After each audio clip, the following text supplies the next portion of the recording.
Apartheid, a term synonymous with racial segregation, had far-reaching architects, some of whom have slipped through the cracks of public awareness. As we delve into the murky underbelly of South Africa's apartheid era, we uncover the hidden architects who laid the foundation for this dark chapter in human history. Our journey takes us back to the late 19th century, to the heart of colonial Africa, where Britain's influence was at its peak. It was a time of rapid expansion and ruthless exploitation. At the epicenter of this tumultuous era was a man named Cecil Rhodes, a British businessman and politician. Rhodes's thirst for power and wealth was insatiable. He founded the De Beers Mining Company, heralding a new age of diamond mining in South Africa. Rhodes's De Beers empire was built on the back of cheap, enforced African labor, establishing a cruel paradigm of racial discrimination. His unabashed pursuit of wealth and power laid the groundwork for the system of racial segregation that would later be known as apartheid. If Rhodes was the architect, Britain was the silent enabler. The British colonial administration, eager to exploit South Africa's vast mineral wealth, turned a blind eye to the horrific conditions faced by the African laborers. This tacit approval set a dangerous precedent, normalizing racial discrimination and paving the way for the future apartheid regime. The dark legacy of Cecil Rhodes and the role of Britain in establishing racial discrimination in South Africa is a stark reminder of the complex and often hidden forces that shape our world. The echoes of their actions reverberate even today in the lingering social and economic disparities of post-apartheid South Africa. The seeds of apartheid were sown by powerful figures, their influence extending far beyond their lifetimes.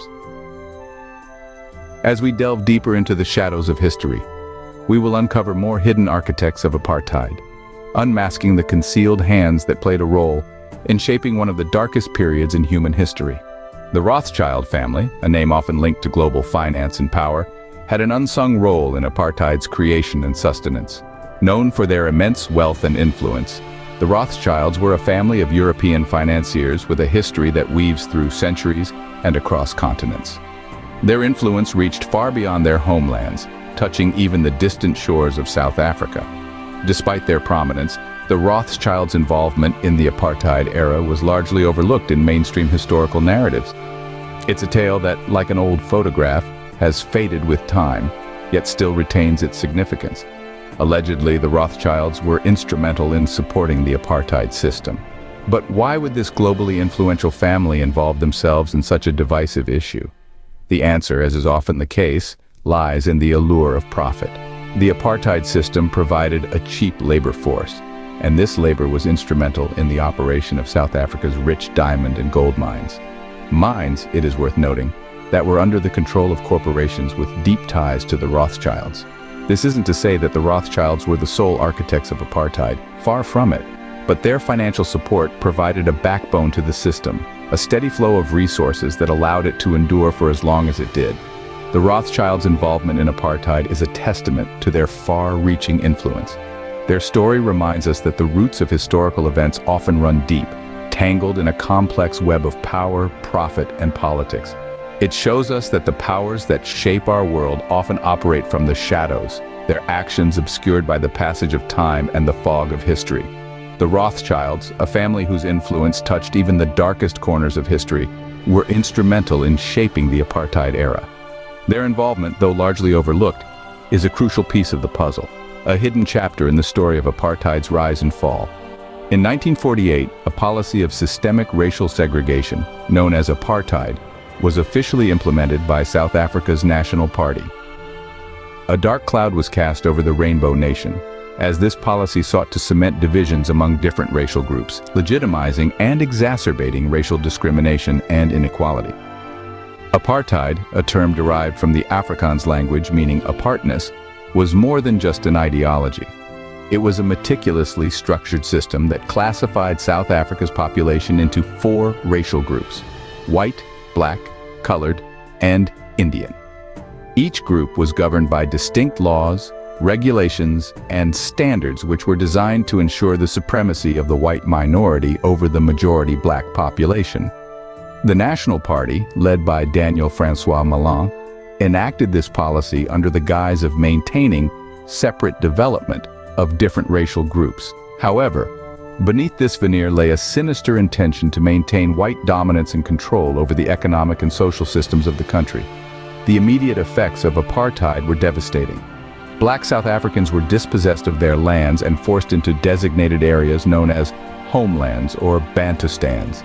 These were typically the least fertile regions in the country, which made sustenance farming near impossible and contributed to widespread poverty among the black population.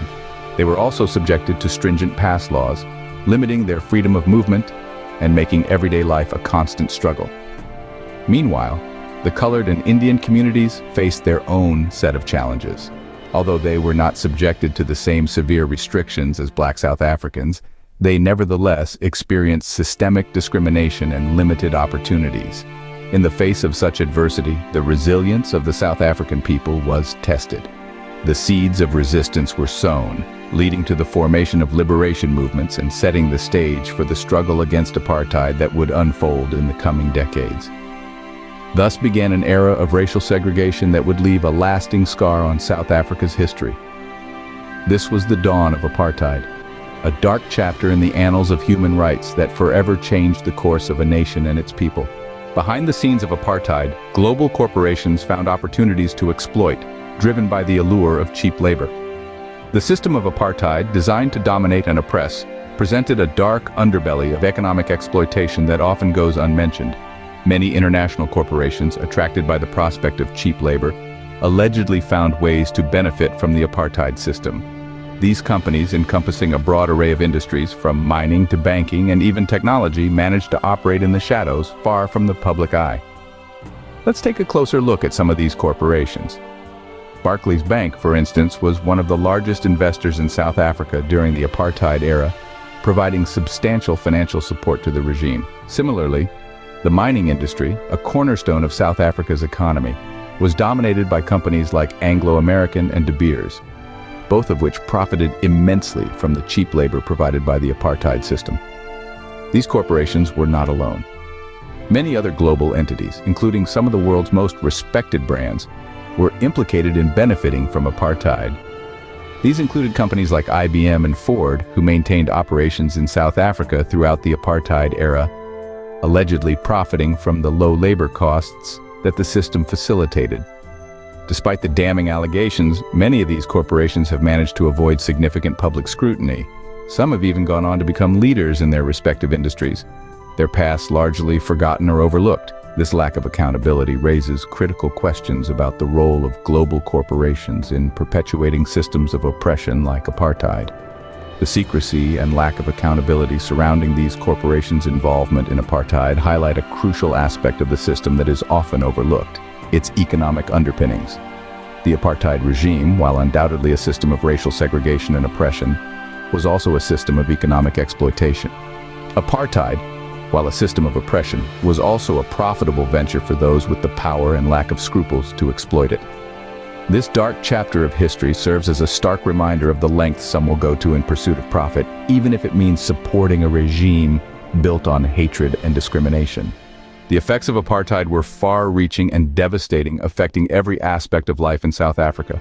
The social impact was profound, with the country's non-white population subjected to systemic discrimination, segregation, and marginalization.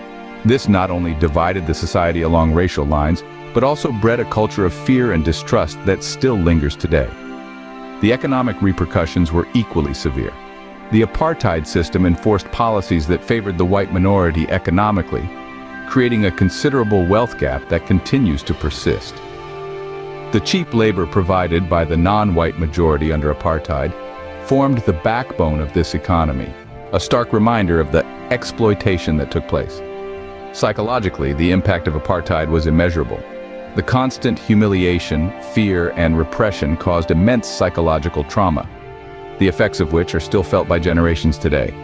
Apartheid was not just a political policy, but a weapon that shattered countless lives. Its legacy is a poignant reminder of the depths of human cruelty and the resilience of the human spirit. The history of apartheid, like any historical narrative, is subject to interpretation and manipulation. The stories we've heard, the lessons we've learned, are they the absolute truth or merely a facet of a larger, complex reality? The apartheid era, undeniably brutal and inhumane, was not just a domestic policy, but a global enterprise, fueled by agendas of power and profit. The curtain of history often hides more than it reveals. It's upon us to dig deeper, to challenge the convenient narratives that paint villains and heroes in broad strokes while obscuring the faces in the shadows. The architects of apartheid, the puppet masters pulling the strings, the corporations profiting from the cheap labor. Are they merely footnotes in our history books or the critical players in this grand scheme? Has the West's narrative of apartheid obscured the truth? Could it be that the architects and beneficiaries of apartheid are still hidden in plain sight? Until next time.